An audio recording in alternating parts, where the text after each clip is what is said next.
السلام عليكم. عليكم ورحمة الله وبركاته. صار لكم ايش قد؟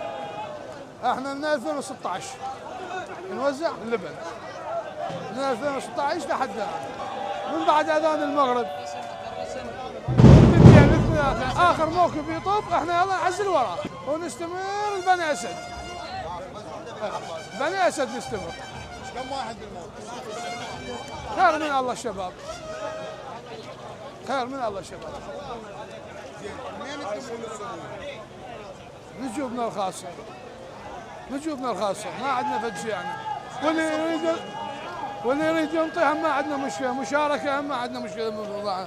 أول يوم 300 كيلو ويمكن تصاعد للعاشر يوصل 600 700 كيلو باليوم من اليوم العاشر، بس أول يوم 300 ونبدأ نصعد حسب الأيام.